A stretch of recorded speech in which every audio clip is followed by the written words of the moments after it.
Deus. E eu começo a pensar, há 20 anos atrás, como era. Eu principalmente vim num estado precário, e eu via relatos, eu só tenho 10 anos de início, irmão, então eu não tenho tanta experiência como outros obreiros. Mas eu via relatos de que obreiros, diáconos, presbíteros, pegavam bicicleta, irmão, em lugar de terra, e rodavam a tarde todinha, irmão, para levar a palavra para 2 pessoas. Rodava o dia todo, e andava de pé até o solado do pé acabar, mas ia de bom coração. Chegava lá, ia lá, e o Espírito Santo se manifestava, e o Espírito Santo batizava. Jesus batizava com o Espírito Santo, existia cura. Eu estava vendo um relato do pastor Severino, que era o vice-presidente lá do campo que eu pertencia.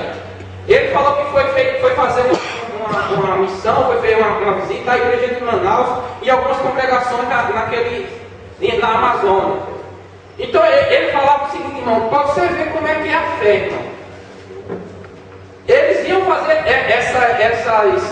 essas expedições, que sejam faladas assim, e iam longe, passavam 2, 3 dias de barco, viajando.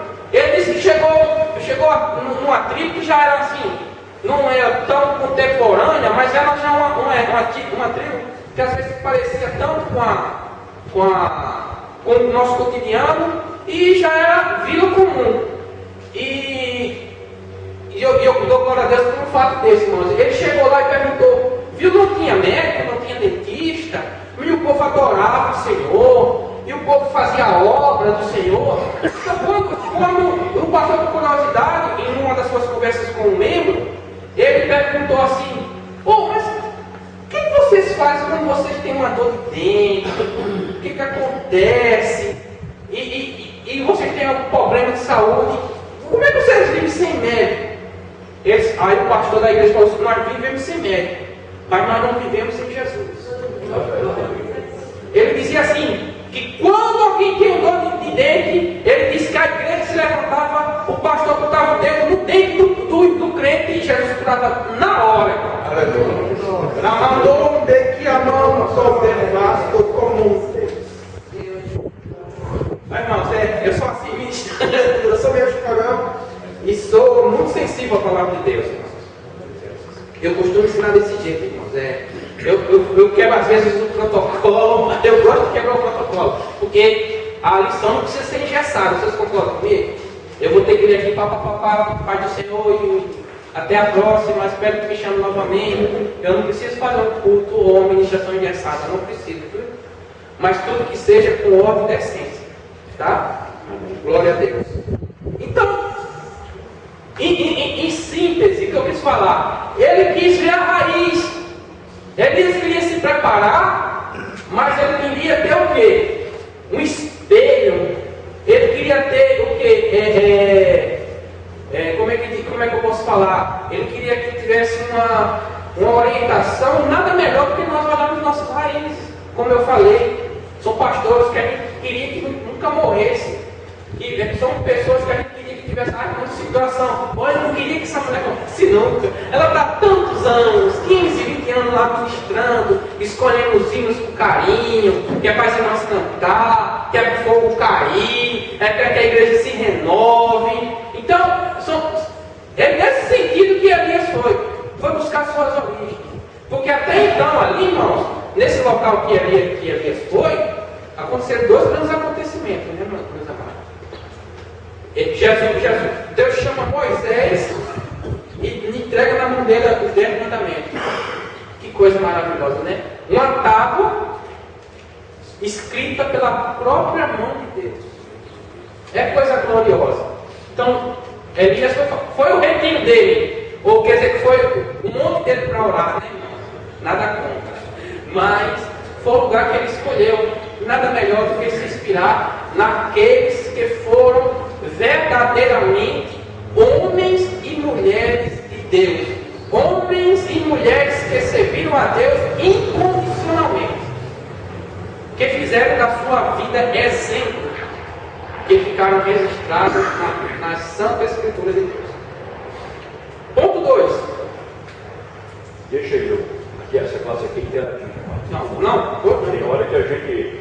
É porque a lição é comprida e eu gosto de ir até uma conclusão. Não, pode não. Você vai ler que esse pessoal aqui Não. eu acho legal, eu gosto. Fica à vontade, o que eu não souber que nós Não, mas tem uma questão de só uma questão de destacar um fato interessante. Nesta volta de Elias, depois Deus fala, volta para o teu caminho, como se ele tivesse tomado a atitude de ir por conta dele, né? Você vê que o anjo desperta ele, se for Miguel, ele volta a deitar. Aí o anjo torna, em verso 7, ele ficou com o verso 7 aberto. Isso. É uma sugestão divina que ele vai lá. Parece que ele está lá por conta que ele quer morrer. Pode ver que ele está debaixo de um zimbro, é uma árvore que pega fogo fácil, né? Ele está esperando que caia fogo do céu, porque o zimbro ele pula junto. Isso. Essa é a ideia do querido.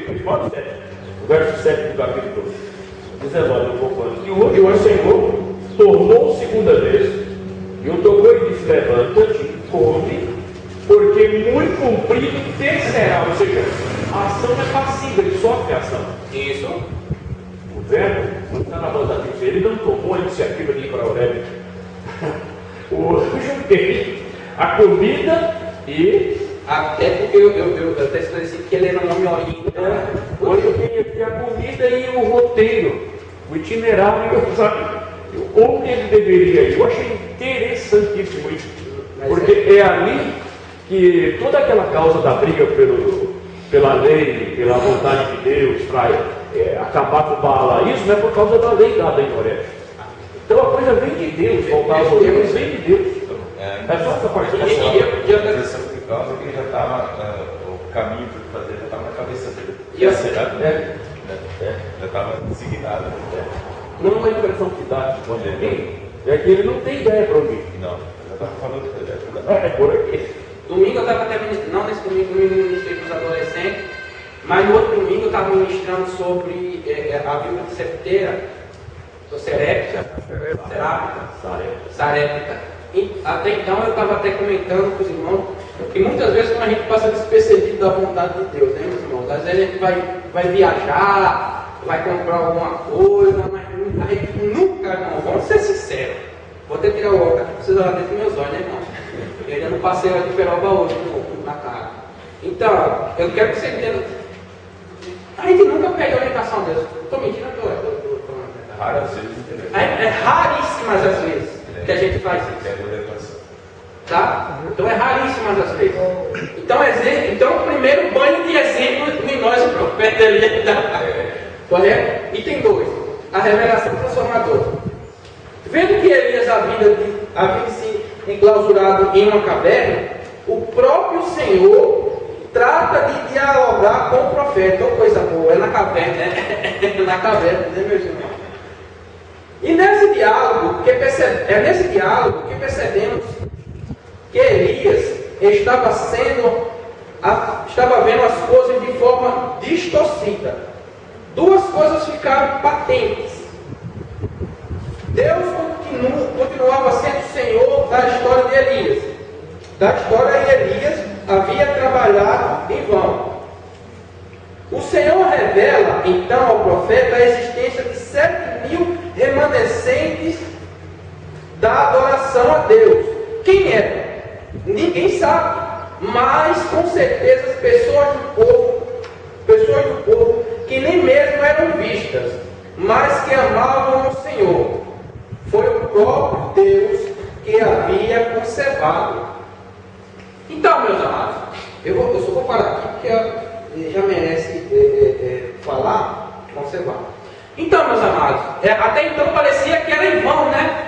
O Elias, aquela correria toda, e Deus revela a Elias que tinha 7.000 crentes. Eu vou usar a palavra: 7.000 crentes. Por que crentes? Por que cristãos? Por quê? Porque eram pessoas separadas. Eu coloquei aqui, eu estava olhando os subsídios, olha as características desses 7.000. Livres da apostasia, livres ou tentando se livrar dos erros mundanos, que perseveravam no amor, na fé e na obediência da sua palavra maravilhosa. Então eram pessoas que, eu gostei de dizer, que não queriam aparecer, ou eram discretos, Que parece que tem época que parece que lá fora o crente hoje está tentando fazer de tudo para mostrar que é crente. Ou tentando se misturar. Quando é na igreja, parece que anda com uma placa desse tamanho. Eu sou crente. Ou quando tem um evento cristão lá fora, é o primeiro a vestir a camisa. Tudo bem. Mas e o testemunho de vida? Não dá para dar glória, não, né, irmão? Então, esses eram, Pode? esses eram temente a Deus. Era temente a Deus. Então, mas como naquele tempo era bem raro, né, as pessoas que temente a Deus, eles estavam. Porque até então, mexer com a capa, mexer com esse povo, não era. Se ele soubesse. Mas é o seguinte. Não vale muito tempo. Quando eu me tornei evangélico, eu escondi a Bíblia debaixo da blusa para me descer daí. Mas uma questão é recém-convertido. Espera um pouquinho, eu tinha vergonha de falar que estava no meio de crente, por ser católico. Eu pedi a Deus, afinal eu comecei a orar assim a Deus. Se verdadeiramente fosse o caminho que Deus tinha para mim, que Deus tirasse isso de mim. Não foi Deus tirou, Graças a Deus. Deus é aquele que faz a obra, né, meus amados? Pois bem, eram essas as características dos 7.000. Então, meus amados, se vocês prestarem, ela vai inventar escatologia para vocês lá de novo. Então, eu vejo, irmãos, que dentre o mundo que nós estamos hoje, existe um povo separado, remido e lavado pelo sangue do Cordeiro. Parece uma alusão escatológica. Eu sempre gosto de ver alguma coisa escatológica nas outros textos. Eu vejo o quê? Como naqueles dias, hoje existe, não 7.000, mas muito mais de 7.000, pessoas que estão dentro do mundo, mas não pertencem ao mundo. São pessoas separadas, remidas pelo sangue do Cordeiro, e que não precisa aparecer, irmão. Mas nós sabemos que nós vamos ver ele no céu da glória. Nós vamos ver ele com Jesus Cristo. Então, eu vejo essa alusão. Faço essa alusão. Essas 7.000 pessoas, como as pessoas separadas para o arrebatamento da igreja. Não em quantidade, mas em características. Fiéis são pessoas, como diz, pessoas que foi o próprio Deus quem havia conservado. Como hoje ele conserva a igreja do Senhor pura. É a igreja que está aguardando o arrebatamento da igreja. Amém? Vamos continuar. Mas a revelação continuou. Deus revelou a Elias a necessidade de um sucessor. Deus agora tinha outros planos para Elias. Deveria, portanto, dar lugar a outro. Não somos descartáveis, mas ninguém é insubstituível. Então nós temos que ter a humildade e saber que nós não somos ninguém. Porque um que é eu sou, a Bíblia fala, é Deus. Então ninguém é substituível. Ninguém é descartável, porque ninguém é descartável na obra de Deus. Todos têm o seu valor. Mas ninguém dura para sempre. E todo mundo aqui é substituível. Por quê? Porque o tempo passa. Isso aqui, irmão, infelizmente é perecível. E um dia vai acabar. Apesar que eu creio que eu esteja na geração do arrebatamento, mas isso aqui, irmão, isso aqui é pó e terra. E com pó e terra voltará. Então, Elias teve o cuidado de saber disso e saber deixar um sucessor a seu